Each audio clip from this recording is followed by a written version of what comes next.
मन बोल हरि हरि हरि बोल।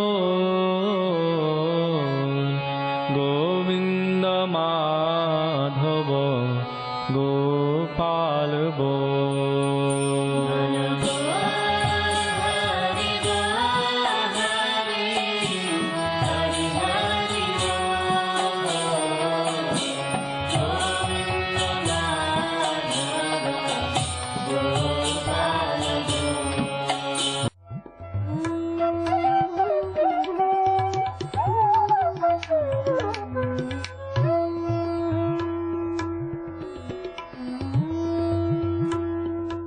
ओम विष्णुपाद अष्टोत्तर शत श्री श्रीमद् भक्ति वेदांत नारायण गोस्वामी महाराज जी का शुभ आविर्भाव सन 1921 में बिहार के बक्सर जिले में मौनी अमावस्या के दिन अर्धरात्रि में हुआ था। प्रारंभ से ही इनकी धर्म में रुचि थी। बचपन में ही उन्होंने गीता, रामायण आदि का अध्ययन किया था। संसार से अत्यंत तीव्र वैराग्य होने के कारण 25 वर्ष की आयु में ही वे गृहस्थ जीवन त्याग कर मठ में निवास करने लगे। सन 1946 में उन्होंने नित्य लीला प्रविष्ट ओम विष्णुपाद श्री श्रीमद् भक्ति प्रज्ञान केशव गोस्वामी महाराज जी से विधिवत दीक्षा प्राप्त की तथा सन 1954 में संन्यास ग्रहण किया। मथुरा में निवास करते हुए अपने गुरु की आज्ञा तथा कृपा से अनेक ग्रंथों का हिंदी भाषा में अनुवाद किया है। इनके प्रमुख ग्रंथ हैं श्रीमद् भगवद गीता, गीत गोविंद, जैव धर्म, वेणु गीत, भजन रहस्य, ब्रजमंडल परिक्रमा, श्री श्री वृहद भागवतामृतम। इन सभी ग्रंथों का English, Spanish, Dutch, French, German, Russian, Italian, Portuguese, Chinese आदि विश्व की अनेक भाषाओं में अनुवाद हो रहा है। लगभग पिछले 60 वर्षों से श्रील भक्ति वेदांत नारायण गोस्वामी जी महाराज ने भारत एवं विश्व के सभी प्रमुख देशों में शुद्ध भक्ति का प्रचार किया, अर्थात भक्ति योग की शिक्षा प्रदान की। श्रील गुरुदेव के भक्ति प्रचार कार्य से प्रोत्साहित होकर अमेरिका के ह्यूस्टन के मेयर द्वारा श्रीमान लीपी ब्राउन ने 31 मई सन 2003 को इन्हें ऑर्डिनरी सिटीजनशिप एवं गुडविल एम्बेसडर के सम्मान से विभूषित किया।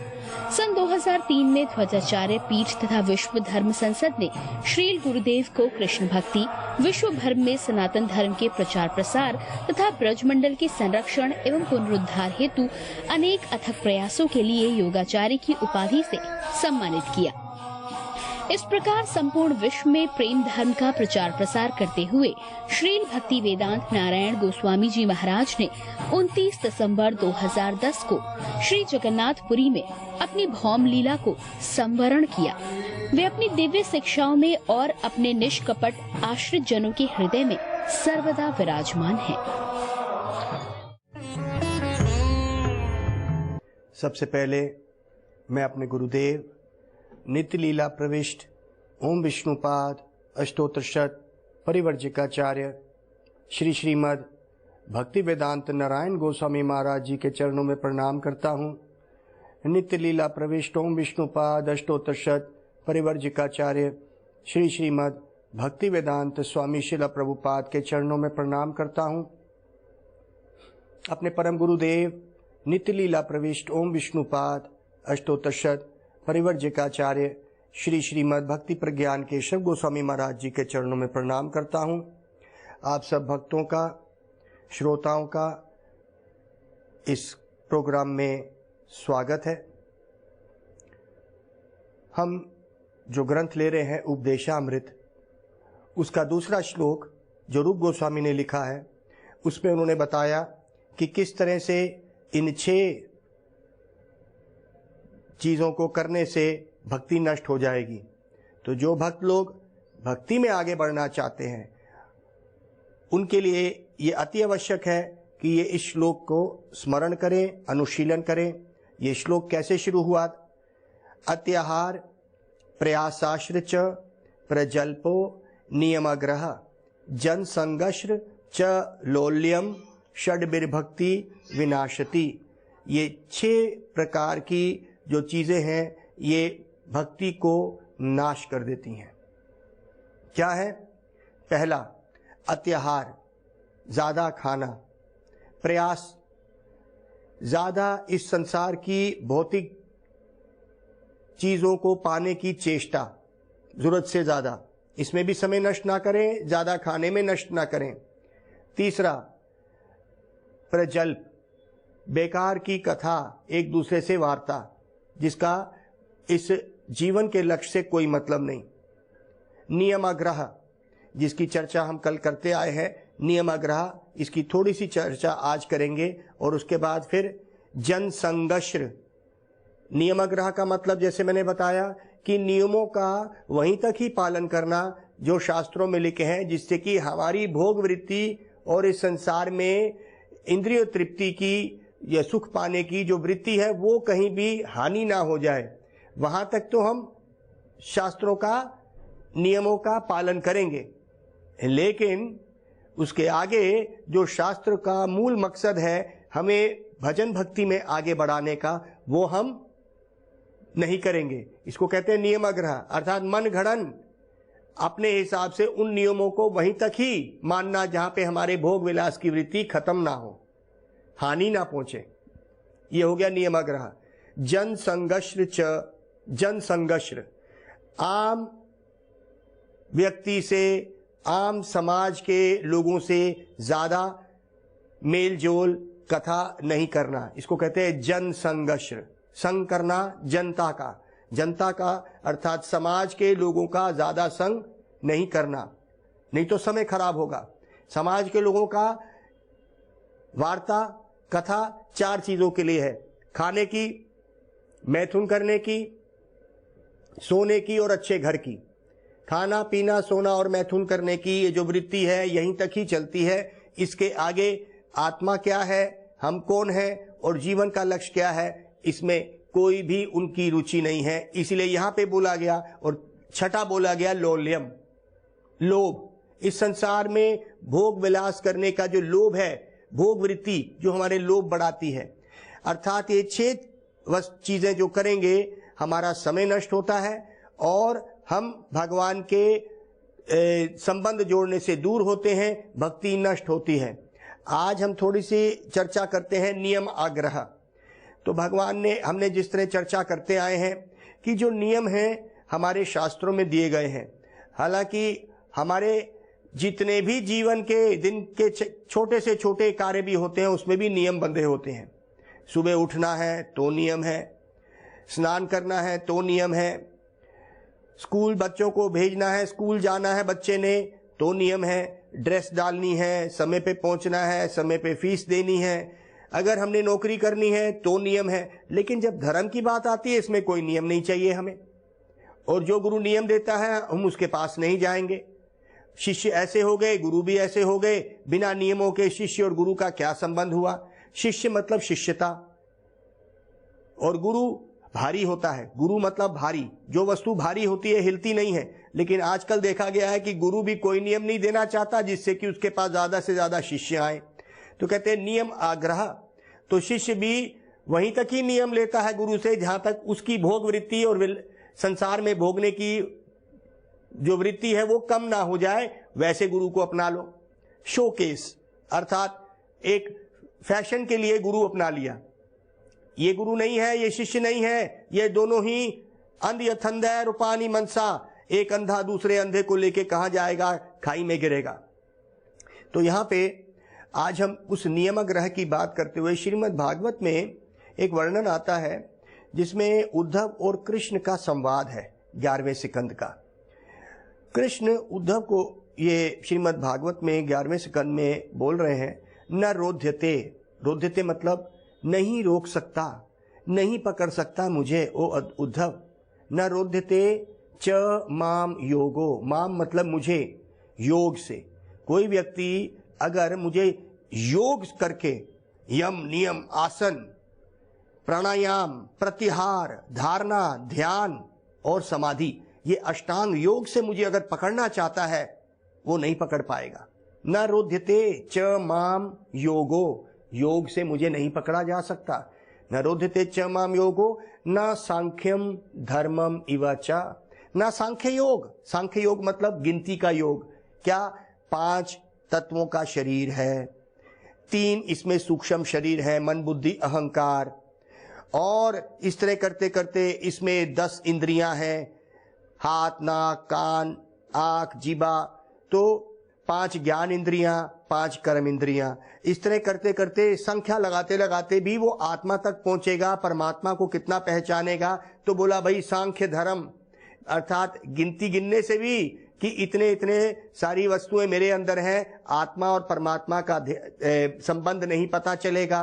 कहते हैं न रोध्यते च माम योगो, योग से भी नहीं पकड़ा जाता, न सांख्यम धर्मम इवाचा, और सांख्य धर्म से भी, सांख्य योग से भी मैं नहीं पकड़ा जाता, न सांख्यम धर्मम इवाचा यथा अवरुद्धन, न सांख्यम धर्मम इवाचा व्रतानी यज्ञ छंदंसी, व्रत करने से भी मैं नहीं पकड़ा जाता। ये कृष्ण अर्जुन उद्धव को बोल रहे हैं। व्रतानी यज्ञ छंदंसी, छंद बड़े बड़े छंदों से श्लोकों को याद करके भी मैं नहीं पकड़ा जाता। व्रतानी यज्ञ छंदंसी तीर्थानी, तीर्थ करने से भी नहीं, तीर्थानी नियमा, नियम करने से भी, सूखे नियम। हमारे शास्त्रों में नियम दिए गए, लेकिन सिर्फ नियम को नियम के लिए ही करना, अर्थात सूखे नियम कर लेना, और शास्त्रों का जो मूल मकसद है, संबंध आत्मा का भगवान से क्या है, उसको ना लेते हुए सिर्फ नियम करते रहना। तो कहते हैं इस नियमों से भी मैं पकड़ा नहीं जाऊंगा, मुझे नहीं पा सकता। व्रतानी यज्ञ, बड़े बड़े यज्ञ करने से भी मैं नहीं पकड़ा जाता। व्रतानी यज्ञ छंदंसी तीर्थानी नियमा यमा यथा अवरुदंते सत्संगा, जैसे मैं पकड़ा जाऊंगा ओ उद्धव, सत्संग से पकड़ा जाऊंगा। मैं सत्संग से पकड़ा जाता हूं। न स्वाध्याय तपो त्यागा, स्व अध्याय, बड़े बड़े शास्त्रों का अध्ययन करने से भी नहीं पकड़ा जाऊंगा। न स्वाध्याय तपो, तप करने से भी नहीं, त्याग करने से भी नहीं मैं पकड़ा जाता। मैं पकड़ा जाता हूं यथा अवरुदंते, रुदंत मतलब छोड़ना, अवरुद मतलब रोक लेना, किसी को पकड़ लेना, पा लेना। तो कहते हैं यथा अवरुदंते सत्संगा, मैं सत्संग से पकड़ा जाता हूं। सर्वसंगा अपहि माम, और ये सत्संग बाकी सब चीजों का संग छुड़वा देगा और अपने में लगा लेता है ये शुद्ध संग, शुद्ध संतों का संग। तो यहां पे उन्होंने नियमों को भी कहा कि भाई अगर एक कोई व्यक्ति सिर्फ नियम कर रहा है, सूखे नियम, जैसे हमने सुना ब्राह्मण लोग सिर्फ नियम तो कर लेते हैं, उसके पीछे हमारे शास्त्रों में क्या उनका ध्येय है, क्या उनका मोटिव है, किसका, हमारे शास्त्रों का, उनके पीछे, उन नियमों के पीछे क्या मोटिव है शास्त्रों का, उसको नहीं देते हम। अपने जहां पे भोग विलास की वृत्ति जहां तक ठीक रहती है तब तक तो नियम कर लेते हैं, उसके बाद हम नहीं लेते हैं। इस नियम आग्रह को हम कल तक अच्छी तरह से विश्लेषण करते आए हैं। इसके बाद आता है 5वां, जन संगश्र, आम समाज के लोगों से मेल जोल, ये भी ज्यादा नहीं करना। क्यों? क्योंकि आम व्यक्ति इस संसार की भौतिक बातें करता है और उसको भगवान से या जीवन के लक्ष्य से कोई लेन देन नहीं है। यहां पे इसीलिए रूप गोस्वामी ने कहा जन संगश्र, आम व्यक्ति के साथ संग भी मत करना। ब्रह्मवादी वो भी आध्यात्मिक मार्ग में लगे हैं, परमात्मावादी भी लगे हैं, योगी भी लगे हैं, वो लोग ये कहते हैं संग ही छोड़ दो, सब कुछ छोड़ दो और हिमालय की चोटी पे चले जाओ, वहां पे तप और ध्यान करो। वो तो बिल्कुल संग के लिए छोड़ देते हैं। यहां पे जन संग का मतलब क्या है? आम व्यक्ति का संग नहीं करना जो इस संसार की भोग वासनाओं में लगे हैं, लेकिन संग करना, क्योंकि बिना संग के हम भजन भक्ति में आगे नहीं बढ़ सकते। तो यहां पे जन संग का मतलब है आम व्यक्ति जो इस संसार के भोग विलास और जिनका बुद्धि सिर्फ आहार निद्रा, खाना पीना, मैथुन मतलब सेक्स और सोना, इन 4 में लगी है, ऐसे लोगों का समाज में संग नहीं करना। यह समय नष्ट करने की बात है। ब्रह्मवादी तो सारे ही संगों को छोड़ने के लिए कहते हैं, जो भगवान को ब्रह्म मानते हैं उसमें लीन होना चाहते हैं, कहते हैं कि बंद कर दो सब कुछ और हिमालय की चोटी में जाओ। लेकिन भक्त लोग क्या कहते हैं? कहते हैं संग करेंगे तो ही हमें समझ आएगी। इसलिए कहा गया साधु संग साधु संग सर्वशास्त्र कह, लव मात्र साधु संग सर्व सिद्धि होय। देखिए यहां पे साधु संग की महिमा करी गई। ये संग करना है तब, और आम व्यक्ति का संग नहीं करना। अगर आम जनता का संग करना शुरू कर दिया तो हमारी जो भजन भक्ति है उसका समय नष्ट हो जाएगा, हमें जीवन का उद्देश्य नहीं पता चलेगा। इसलिए कहा दिया जन संगश्र, ये भी एक ऐसी चीज है जो हमारी भक्ति कम कर देती है। जन संगश्र, हमारे यहाँ पे उन्होंने कहा साधु संग सर्वशास्त्र का है। यहाँ पे एक बार नहीं 2 बार कहा गया, उस चीज को जोर से दबाव देके बोला गया, इसलिए 2 बार बोला गया। साधु संग सर्वशास्त्र कह, सारे शास्त्रों ने एक मत होके कहा, सारे शास्त्र वेद पुराण उपनिषद सबने यही कहा। क्या? एक मत होके एक बात कही। क्या कहा? साधु संग सर्वशास्त्र, सारे शास्त्र कहा।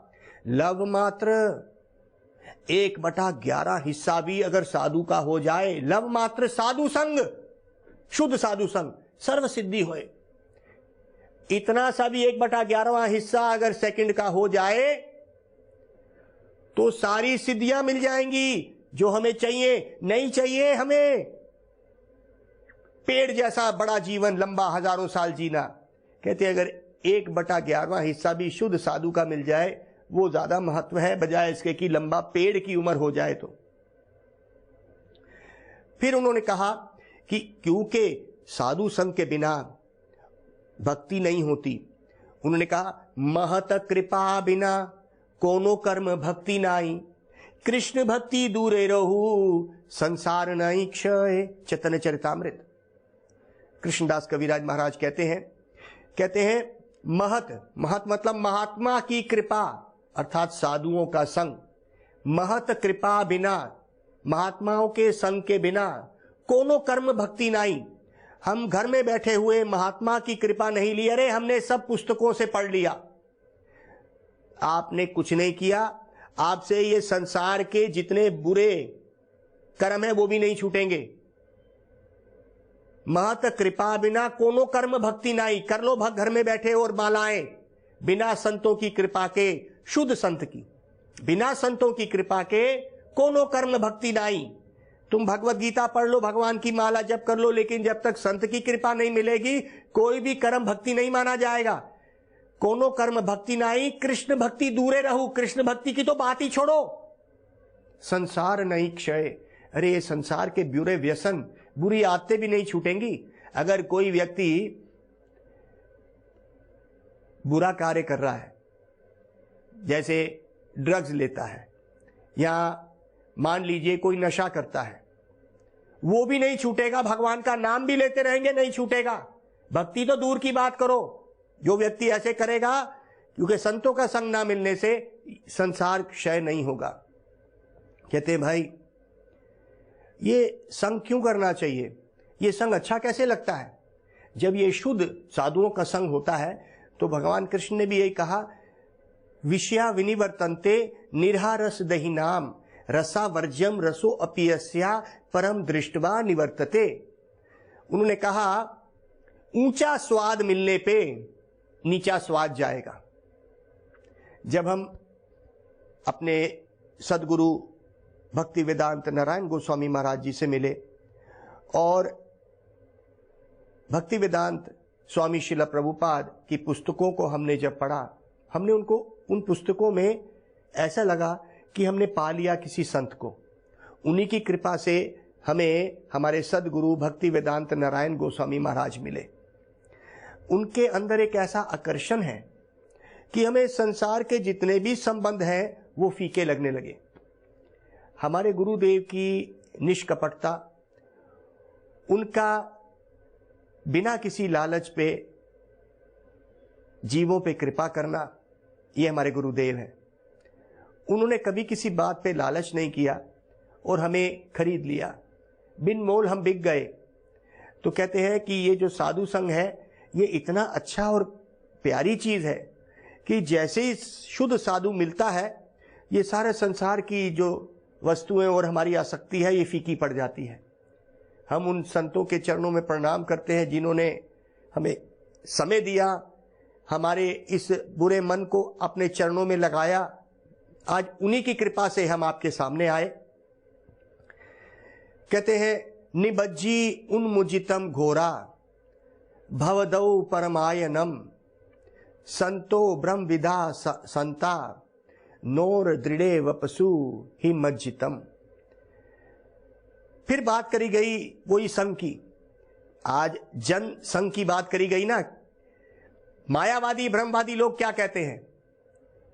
संघ छोड़ दो और चले जाओ, ध्यान लगाओ, पहाड़ों की चोटी पे चले जाओ, सारे संघ बेकार हैं। लेकिन हम उनसे एक बात पूछते हैं, संतों का संग जो भगवान की कथा करते हैं, जो एक जीव में भक्ति देते हैं, वो क्या है? उसको कैसे छोड़ें? तो हमारे श्रीमद् भागवत में, हमारे शास्त्रों में इसके उदाहरण दिए गए कि बिना संतों की कृपा से, बिना संतों के संग से हम आगे नहीं बढ़ सकते भाई। यही श्लोक श्रीमद् भागवत का कह रहा है, निमज्जी उन्मुजितम घोरा। निमज्जी मतलब डूबता हुआ जीव इस संसार में, जन्म मृत्यु बुढ़ापा बीमारी के इस चक्र में निमज्जी उन्मुजितम, फिर वापस मृत्यु के बाद फिर जन्म में आता हुआ और उसमें चलता हुआ, जन्म मृत्यु बुढ़ापा बीमारी में चलता हुआ, निकलता हुआ और डूबता हुआ एक व्यक्ति। निमज्जी उन्मुजितम घोर भवदौ, घोर मतलब अंधकार, ये जन्म मृत्यु के अंधकार में चलता हुआ जीव घोर। भवदौ, भव सागर में, अबद मतलब सागर, भव मतलब भव सागर। भवदौ परम आयनम, परम सबसे ऊंचा, आयन मतलब शरण, सहारा। भवदौ परम आयनम, डूबते हुए इस संसार में काम क्रोध मद मोह में डूबता हुआ जीव, जन्म मृत्यु बुढ़ापा बीमारी में डूबता हुआ जीव, उसके लिए एक परम शरण है। भवदौ परमायनम संतो ब्रह्मविदा संता, उसके लिए सबसे बड़ा सहारा क्या है? नहीं प्रभु, मेरा परिवार मेरा सहारा है, मेरा पिता मेरा सहारा है, मेरी माँ मेरी सहारा है, मेरी पत्नी मेरा सहारा है, मेरे बच्चे जब बड़े होंगे वो मेरे बुढ़ापे का सहारा है। नहीं, ये नहीं है भाई। यहां पे परम सहारा क्या बोला गया? संतो ब्रह्मविद, वो संत जो ब्रह्म में, ब्रह्मविद है, ब्रह्म विद्या में है, अर्थात भगवान की विद्या में है, भगवान के ज्ञान में है। संतो ब्रह्मविदा संता नौर दृढ़े, दृढ़ मतलब पक्का तरह से पकड़ लो उनको, वही तुम्हारे असली सहारा है।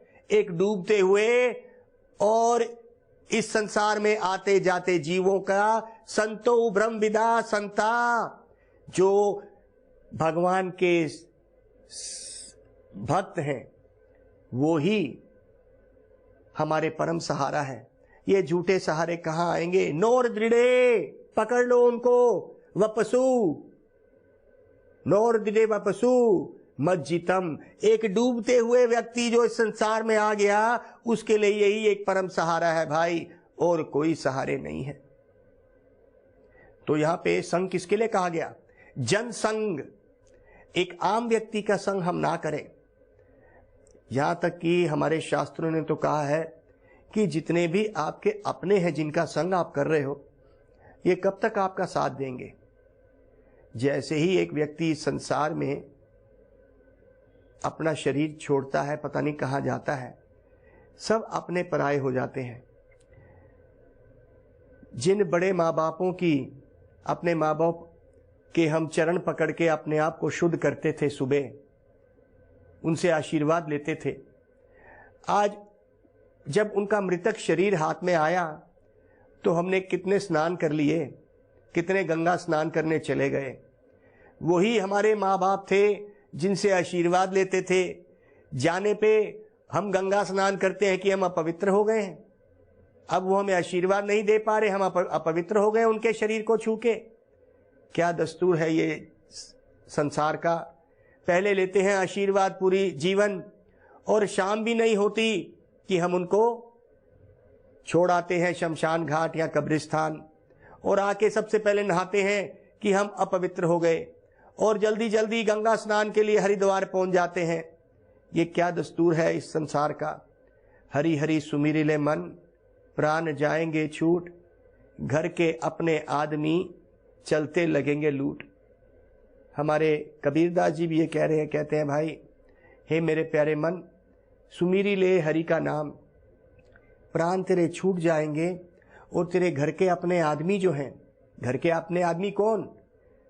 तुम्हारे बच्चे, तुम्हारी पत्नी, तुम्हारी बच्चों की बहुएं, ये जितना परिवार है, तुम्हारा जितना भी परिवार तुमने बनाया है मेरे मन, ये मान ले आज तू जिनका हर वक्त स्मरण कर रहा है, ये मेरा बच्चा है, ये मेरा पिता है, ये सारे तेरे को छोड़ देंगे। हरी हरी सुमिरी ले मन, प्राण जाएंगे छूट, इसका स्मरण कर। एक दिन अकेला जाना पड़ेगा और घर के अपने आदमी कौन है तेरे?